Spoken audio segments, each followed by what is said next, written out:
আসসালামু আলাইকুম। আজকে আমি আপনাদের মাঝে শেয়ার করব ঈদ স্পেশাল সাবুদানার ফিরনি রেসিপি।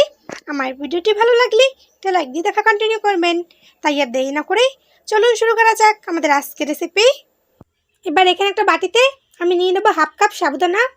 এখন পরিমাণ মতো পানি দিয়ে ভালোভাবে সাবুদানাগুলোকে হালকা হাতে ডলে ডলে ধুয়ে নিতে হবে। সাবুদানায় অনেক সময় বালি থাকে, ময়লা থাকে, সেগুলোকে ভালোভাবে ধুয়ে পরিষ্কার করে নিতে হবে। আমি 2-3 বার পানি পাল্টে ভালোভাবে ধুয়ে নিচ্ছি। আমি সাবুদানাগুলো ভালোভাবে ধুয়ে নিয়েছি। এবার চুলে একটা প্যান বসিয়ে ধুয়ে রাখা সাবুদানাগুলো দিয়ে দিলাম। এবার দিয়ে দেবো এখানে আমি 2 কাপ পানি। এখন ভালোভাবে অনবরত নেড়ে চেড়ে সাবুদানাগুলোকে সেদ্ধ করে নিতে হবে। অনবরত নেড়ে চেড়ে আমি সাবুদানাগুলোকে সেদ্ধ করে নিচ্ছি। নাড়া বন্ধ করা যাবে না, তাহলে নিচে লেগে যাবে। আমার সাবুদানাগুলো প্রায় সেদ্ধ হয়ে গেছে।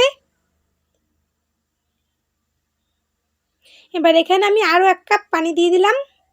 পানি দিয়ে এখন ভালোভাবে কিছুক্ষণ আরও একটু নেড়ে নেব।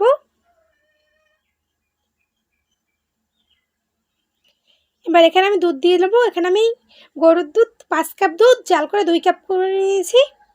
যত ঘন দুধ হবে তত খেতে মজা লাগবে। এখন দুধটা দিয়ে ভালোভাবে নেড়ে চেড়ে নেব। এবার এখানে পরিমাণ মতো চিনি দিয়ে দেব, পরিমাণ মতো লবণ। চিনিটা আপনারা বাড়ি বা কমিয়ে আপনাদের পছন্দ মতো দিবেন। নাড়া কোনো অবস্থা বন্ধ করা যাবে না, তাহলে নিচে লেগে যাবে। এবার এখানে কিশমিশ দিয়ে দিলাম, দিয়ে দেবো বাদাম। এবার এখানে আমি কিছুটা গুঁড়ো দুধ গরম পানি দিয়ে গুলিয়ে রেখেছিলাম, সেটা দিয়ে দেবো।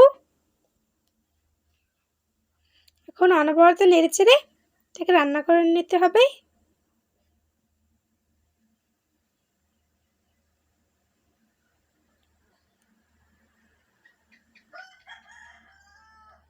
আমার সাবুদানার ফিরনিটা প্রায় রান্না করে নেওয়া হয়ে গেছে। আর অল্প কিছুক্ষণ একটু রান্না করে তারপর এটাকে নামিয়ে নেব। আমি একটু ঘন করেই করে নেব, যত ঘন হবে তত খেতে মজা লাগবে। আমার রান্না করে নেওয়া শেষ।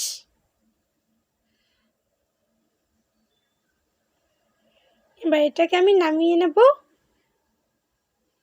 নামিয়ে কিছুক্ষণ একটু ঠান্ডা করে নেব। তারপর একটা বাটিতে আমি পরিবেশন করে নেব। আমি কিছুক্ষণ একটু ঠান্ডা করে একটা বাটিতে পরিবেশন করে নিয়েছি।